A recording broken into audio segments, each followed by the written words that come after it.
देखिए, एक अधिस से किसकी गुणन कर रहे हैं बेटा? एक अधिस से सदिश का गुणन कर रहे हो। जरा दिमाग लगाओ।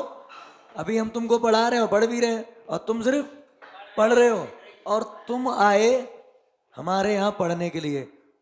बहुत ध्यान से सुनना। तो तुम हमारी वैल्यू को क्या क्या इफेक्ट डाल सकते हो, ये इंपॉर्टेंट है। एक वो बेटा ध्यान दो कि हम यहां पर अधिस से गुणा करने जा रहे हैं सदिश की, यानी एक ऐसा इंसान जिसमें एक ही चीज है, केवल परिमाण, और मल्टीप्लाई उसमें करने जा रहा है जिसमें परिमाण भी है और दिशा भी है। तो एक बात सोचो, बढ़िया आदमी कौन है? सदिश। और बुरा कौन है? अधिस। तो इफेक्ट डालेगा। कहते ना, बुराई जब घर में घुस जाती है, कहते जी भला कहाँ से आई है। समझे नहीं समझे? तो तुम्हें लग रहा, एक आध बच्चे के दिमाग में रहेगा सर सदिश वो होता है जिसमें परिमाण और दिशा दोनों होती है, ठीक है, और अधिस वो होता है उसमें केवल परिमाण होता है। तो एक आध के दिमाग में आएगा सर परिमाण का मतलब लंबाई। ध्यान सुनना, जैसे एक वेक्टर है, कोई भी वेक्टर मान लो, इसमें परिमाण भी है और दिशा भी है, और एक ऐसी लाइन है जिसमें केवल केवल केवल केवल परिमाण है। अब वो कहेगा मैं अब इसके पास आ रहा गुणा करने के लिए। मान लो इसकी परिमाण 2 है और इसका परिमाण भी 2 है। जब इससे तुम मल्टीप्लाई करोगे तो इसका परिमाण 2 की बजाय कितना हो जाएगा? 4 हो जाएगा। 2 की जगह पे कितना हो जाएगा? यानी अधिस से तुमने सदिश की गुणा कर दी, परिमाण बढ़ गया, लेकिन दिशा अभी नहीं बदली। दिशा अभी नहीं बदली। ध्यान से सुनना, अधिस से गुणा करी, परिमाण बदला, लेकिन दिशा, लेकिन वो क्या कह रहा है सर? बर्बाद करके मानेंगे, छोड़ेंगे नहीं। अभी तो तुम्हारा हमने परिमाण बदला है, अगली बार तुम्हारा दिशा भी बदलेंगे, ठीक है? तो याद रखना, किसी भी नंबर की, दिमाग में लोगों का आता है सर हमारी प्रॉपर्टी लंबी हो गई है, लेकिन ध्यान सुनना बेटा, पहले परिमाण मान लो इसका 2 था, कितना था? 2, और इसका है -2। आया, बोले अब मैं करूंगा गुणा। अरे समझो तो, लंबाई, अभी यहां पे बात करते हैं, परिमाण बढ़ सकता है, और जैसे ही तुमने इसकी मल्टीप्लाई यहां की तो बताओ लंबाई घटेगी बढ़ जाएगी? पहले इसकी पॉजिटिव थी, अब कैसी आ रही है? लंबाई तो नेगेटिव आ रही है ना, लंबाई तो नेगेटिव आ जाएगी। तो देखो किसी भी वेक्टर का, देखो मल्टीप्लाई कैसे करते हैं, जैसे ये ए वेक्टर है और इस वेक्टर का 1 2 3 4, यानी परिमाण कितना है? 4। मैं कहता सर मैं इसको 2 से ही क्यों करूंगा, मैं आधे से करूंगा, आधे से। इसको आधा भी तो नंबर ही है, मल्टीप्लाई करनी है, जैसे डिवाइड बोल रहे हो तुम। मैंने जैसे ही इसको आधे से डिवाइड करा, 4 का परिमाण कितना रह गया? 2। बदला? सर परिमाण तो पॉजिटिव ही होता है। ठीक, पॉजिटिव है पॉजिटिव, वो 2 दिख रहा था ना कि परिमाण बढ़ रहा है, मैं आधे से करूंगा, मल्टीप्लाई कर रहा हाफ से, तो हाफ से मल्टीप्लाई करी, परिमाण बेचारे का रह गया। तो पहले कितना था? किससे गुणा करने चले थे? सर वो हमारा साथी है, बर्बाद कर रखा था, ठीक है, मल्टीप्लाई करवा लो। और जैसे कहते ना लालच बुरी वाला, अच्छे खासे 4 परिमाण के थे, चले आए, बोले एक स्केलर ले आओ, वो कह रहा मैं तो आओ, कितना कर दिया? आधा कर दिया तुम्हें, लेकिन कह रहा अभी दिशा नहीं बदली। तो एक आध क्या कहता अभी क्या हुआ, अभी तो आधे ही बर्बाद हुए हैं, जब तक पूरे बर्बाद नहीं हो जाते तब तक हम दोस्ती नहीं छोड़ेंगे इधर देखो बेटा, फिर उसने क्या करा, पहली बार में आधा करा, पर उनने एक बढ़िया चीज दे दी कि इसका परिमाण बोले 2 से मल्टीप्लाई कर दी। बोले अरे अभी उसने आधा करा, फिर ने हमको डबल भी तो कर दिया। उसने हमको क्या कर दिया? 21वें दिन में पैसा डबल देख रहे, जैसे ही 2 से मल्टीप्लाई करी, 4 परिमाण था, कितना हो गया? कितना हो गया? 8। अब जे बड़ा खुश, दिशा भी नहीं बदली, जमीन भी बढ़ गई, परिमाण भी बढ़ गया। तुम्हें मालूम होगा जुआ ऐसे ही होता है, होता है, पहले वो तुमको क्या करेंगे, हल्का सा हारे, दोबारा में तुमको बहुत जिता दिया, तुम सोच रहे सर परिमाण बढ़ गया, तुरंत उसने देखा अब तो सब निकालना ही है ना, तुझे लेके चले जाएंगे, तुरंत उसने मल्टीप्लाई कर दी उसी में -1/2 से। परिमाण -1/2 से, तो जैसे ही 1/2 से करूं परिमाण 4 है तो 2 रह जाएगा, लेकिन 2 रह गया, परिमाण तो 2 रह गया, लेकिन दिशा माइनस की वजह से अब किधर आ गई। अभी तुम यहां पर तुम्हारी जेब में 100 का नोट बचा तब भी था, यहां 100 के कर्जे में आ गए, दूसरे से लेके लुट गए, डायरेक्शन ही उल्टी हो गई। तो याद रखो, अदिश से अगर सदिश की गुणा करोगे तो बदलाव तो होंगे, कभी कभी होगा कि परिमाण बढ़ेगा, कभी कभी कम होगा, और कभी कभी परिमाण बढ़ेगा कम भी होगा लेकिन दिशा नहीं बदलेगी। लेकिन कुछ केस ऐसे आएंगे सर कर्जा भी लेना पड़ जाएगा, तुम्हारी दिशा भी पलट जाएगी, राजा से रंक भी बन सकते हो, ये सच्चाई है। तो जो लोग जुआ खेलते हैं ना, अच्छे खासे सदिश होते थे भाई, जो हमारा परिमाण दिशा थी ठीक है, गए थे अदिश से गुणा करने, कर लो जुआ खेल लो, पैसा डबल करो 21 दिन में, नहीं कर सकते। पैसा अगर डबल करने के चक्कर में रहे तो क्या होगा, एक दिन ऐसा आएगा कि तुम्हारी डायरेक्शन भी क्या हो जाएगी, चेंज हो जाएगी। बात समझो बेटा। तो कहने का मतलब ये हुआ कि किसी भी वेक्टर की अगर हम अदिश से गुणा कर दें तो क्या फर्क पड़ेगा, सर फर्क पड़ेगा उसके परिमाण पे फर्क पड़ेगा, कभी कभी उसकी दिशा नहीं बदलेगी, लेकिन कभी कभी परिमाण और दिशा दोनों पे फर्क पड़ जाएगा। वो डिपेंड करेगा कि जुआरी कैसा है, खेलने वाला कैसा है, खिलाने वाला कैसा है। क्योंकि भैया स्केलर तो चेक करो कि किस स्केलर से आप मल्टीप्लाई कर रहे हो, जैसे कहीं करके पढ़ते हैं तो ये भी तो चेक करो पढ़ किससे रहे हो। कभी कभी हो सकता है आपकी परिमाण बढ़ सकता है, दिशा नहीं बदले, कभी कभी ये भी हो सकता है बड़ा बड़ा परिमाण कर्जे में आ जाओ। बात समझ में आई नहीं आई। तो अभी आप कर्जे में नहीं हो, अभी आप यहां हो, बात समझ में आई बेटा। तो किसी भी वेक्टर की स्केलर से मल्टीप्लाई करने पर परिमाण भी चेंज होता है, और दिशा चेंज होती भी है और नहीं भी। ये मत कहना कि सर हो ही जाती है, कुछ केसेस में देखो यहां पे परिमाण चेंज हुआ, दिशा चेंज ही नहीं हुई, यहां पर परिमाण बदला, दिशा चेंज नहीं हुई, लेकिन यहां पर परिमाण और दिशा जो नहीं है, ठीक है जे हटा दी भाई, परिमाण और दिशा दोनों बदल गए।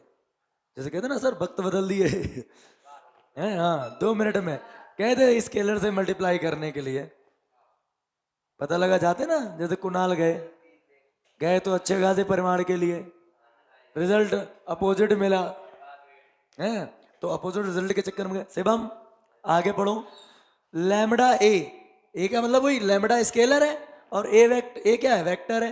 तो स्केलर की किससे मल्टीप्लाई कर रहे हो, तो मैंने क्या बोला, किसी भी वेक्टर की स्केलर से मल्टीप्लाई करने पर वेक्टर का मैग्नीट्यूड भी चेंज हो जाता है और डायरेक्शन भी चेंज हो सकती है और सेम भी हो सकती है।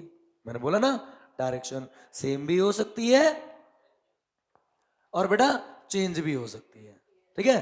तो कहते हैं ना भाई बालक जब पढ़ते हैं तो या तो उनकी डायरेक्शन सेम रहेगी या चेंज भी हो जाएगी। बात समझ में ही नहीं आई। सेम कब रही, एक ही क्लास में रह रहे हो, चेंज कब हो गई, दूसरे ही क्लास में पहुंच जाओ। बात समझ में आई या नहीं आई। अभी बात करी थी हमने यूनिट वेक्टर की, करी थी। यूनिट वेक्टर क्या था, जिसका परिमाण 1 था, वही डायरेक्ट यही बोलेंगे, किसी वेक्टर की डायरेक्शन में एक यूनिट वाला जो वेक्टर होता है उसको यूनिट वेक्टर बताया था। फार्मूला भी पीछे कैसे, a cap equal to a vector upon में magnitude of a vectors. For example इस तरीके से बताया था कि ये कोई वेक्टर है और इस वेक्टर की लंबाई कितनी है 6 यूनिट, मेरे को इतना वाला चाहिए, तो मॉड ए 6 यूनिट के बराबर, ए वेक्टर 6 ए कैप के बराबर, मेरे को ए कैप चाहिए तो 6 अब डिवाइड में 6 का मतलब मॉड, ठीक है, मैग्नीट्यूड ऑफ ए वेक्टर। तो आपको याद रखना है कि where A cap is a unit vector, A cap is a unit vector in direction of A vector. ये लाइन याद रखिएगा, ए कैप यूनिट वेक्टर तो है, क्या लिखा है, इन डायरेक्शन ऑफ ए वेक्टर, इसी वेक्टर की, कोई कहते हैं सर अपोजिट डायरेक्शन ना, उसको नहीं बोलेंगे sir, in direction of unit vector, यानी ए वेक्टर, ए वेक्टर की डायरेक्शन में ही जो वेक्टर होगा एक लंबाई वाला, इसकी डायरेक्शन अपोजिट कर दो दूसरे की। मैं कहता सर एक वेक्टर ये और एक वेक्टर इधर है, अलग से है, और इसकी लंबाई एक ही है, क्या यूनिट बोलेंगे इसको? तो इसी वेक्टर की बात करो ना, इसी वेक्टर की डायरेक्शन में, तो इसको नहीं बोलेंगे इसके अकॉर्डिंग। तो एक ही वेक्टर की डायरेक्शन में, उसी वेक्टर की डायरेक्शन में जो एक लंबाई वाला वेक्टर होगा उसे यूनिट वेक्टर। इतनी बात समझ में आई या नहीं आई ये बताओ। अब बात आएगी component form of a vector. Component form of a vector का घटक रूप, कंपोनेंट बोला है मैंने, वेक्टर का कौन सा रूप? घटक रूप। घटक रूप क्या होता है? एक्स अक्ष की जो डायरेक्शन में जो एक, भाई बात आई देखो, एक्स अक्ष की डायरेक्शन में जो एक लंबाई वाला वेक्टर होता है उसको आई कैप, वाई अक्ष की डायरेक्शन में जो एक लंबाई वाला वेक्टर है उसको जे कैप, और जेड अक्ष की डायरेक्शन में जो एक लंबाई वाला वेक्टर है उसको के कैप कहते हैं। यूनिट मैग्नीट्यूड का वेक्टर जे कैप कहलाता है। मतलब भैया देखो ये लिखा है मैग्नीट्यूड वेक्टर कहलाता है, ये तो ठीक है। अब बात आएगी यहाँ पे कोई पॉइंट है पी, उसके कोऑर्डिनेट है एक्स कमा वाई कमा जेड, तो मेरे को इस वेक्टर का पोजीशन वेक्टर चाहिए। क्या चाहिए? और पोजीशन वेक्टर क्या था? किसी भी वेक्टर का ओरिजिन से, किसी वेक्टर का ओरिजिन से पोजीशन बताने वाले वेक्टर को पोजीशन वेक्टर। बात समझ में आई? आगे देखो, OP vector is a position vector, कहीं पर भी हो दिख जाए सर स्थिति सदिश है। हिंदी में स्थिति सदिश, इंग्लिश में पोजीशन वेक्टर। ओरिजिन वेक्टर नहीं है, पोजीशन वेक्टर। लेकिन क्षमा अगर हम बात करें इसी वेक्टर को कंपोनेंट फॉर्म में कैसे लिखेंगे, घटक रूप में कैसे लिखेंगे, तो x के साथ आई कैप, y के साथ और z के साथ, this is a component form of a vector. किसी भी वेक्टर की कंपोनेंट फॉर्म आपको पढ़नी है तो आप याद रखो, आपको एक्स आई वाई जे और जेड के साथ में दिख जाए तुरंत चिल्ला पड़ो सर ये घटक रूप है। और इसमें दो टाइप के घटक हैं। कितने टाइप के? दो टाइप के कंपोनेंट हैं, एक स्केलर और एक वेक्टर। क्योंकि तुम्हें क्या लगा अदिश राशियां और सदिश राशियां पढ़ते हो, अदिश को वहीं पे छोड़ दोगे? दुनिया में परिमाण बढ़ाने वाले और घटाने वालों की कमी नहीं है। एक को छोड़ोगे तो दूसरा मिलेगा, यहां से हटोगे तो दूसरा मिलेगा, तो हम उसको छोड़ नहीं सकते। तो इसमें क्या टाइप के घटक हैं? दो टाइप के, एक्स वाई और जेड। ये स्केलर है, एक्स वाई जेड, ये क्या बेटा? स्केलर है। अभी ध्यान देना, इसमें इसमें इसमें क्या होगा? केवल परिमाण होगा, इसमें इसमें और जो कैप क्या लगे हैं? डायरेक्शन वेक्टर भी बोलते हैं, ये दिशा के साथ है। तो क्षमा, ये परिमाण है और ये दिशा, ये परिमाण है और ये दिशा, ये परिमाण है और ये दिशा। तो परिमाण के साथ दिशा भी लगी है, तो बताओ ये सदिश घटक हुए अदिश? ये तो वेक्टर कंपोनेंट हुए ना, सदिश घटक हुए। तो x के साथ i लगाओ, y के साथ j लगाओ और z के साथ x के साथ लगाना है परिमाण और दिशा, तभी तो वेक्टर कंपोनेंट बोलेंगे ना। बेटा देख, परिमाण एंड दिशा, वेक्टर कंपोनेंट।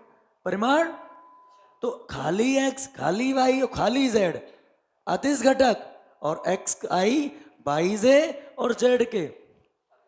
तो देखो इस वेक्टर में दो तरह के कंपोनेंट हैं। क्या तरह के? दो तरह के कंपोनेंट हैं, दिख रहे? एक तो स्केलर कंपोनेंट और एक दूसरे वेक्टर कंपोनेंट। स्केलर कौन कौन से थे? X Y and Z, X Y and Z. Vector component X I Y J and Z के, एक्स आई वाई जे और जेड के। बात समझ में आई या नहीं आई? कोई भी वेक्टर कंपोनेंट फॉर्म में दिया हो उसका मैग्नीट्यूड पूछेगा। उसका क्या पूछेगा? मैं कोई भी वेक्टर दिया हो, देखो निकालने के लिए हम क्या करेंगे, यहां से देखो इस वेक्टर की दूरी निकाल लो डिस्टेंस फार्मूला लगा के। लेकिन क्यों इतनी बार बार मेहनत करोगे? जो ओरिजिन वेक्टर के कोऑर्डिनेट होते हैं ओरिजिन पॉइंट के, वो तो जीरो होते हैं। परिमाण जीरो है, कोऑर्डिनेट जीरो है। तो बताओ बेटा, जब कोऑर्डिनेट जीरो है तो मैं उनको क्यों निकालूंगा? सीधे समझो वो जीरो हो ही जाएंगे। तो सीधे क्या करेंगे, किसी भी वेक्टर का आपको दिया गया है, कोई वेक्टर दिया है कंपोनेंट फॉर्म में, तो उसके स्केलर कंपोनेंट के स्क्वायर के सम का रूट निकाल दो। इनको वर्ग करो, जोड़ो और रूट लगा दो। मतलब भैया दूरी वाला फार्मूला, मतलब भैया। बात समझ में आई या नहीं आई? नहीं आई? आगे, magnitude of vector scalar component के स्क्वायर के सम के रूट के बराबर होता है। मैग्नीट्यूड का मतलब ओपी वेक्टर की लंबाई, ओपी वेक्टर की लंबाई। इतनी बात समझ में आई या नहीं आई? नहीं आई? खत्म हो गया? ठीक, जब खत्म हो जाए बता दियो। आगे देखो, दो वेक्टर कंपोनेंट फॉर्म में दिए हों, ठीक है ब्रहण,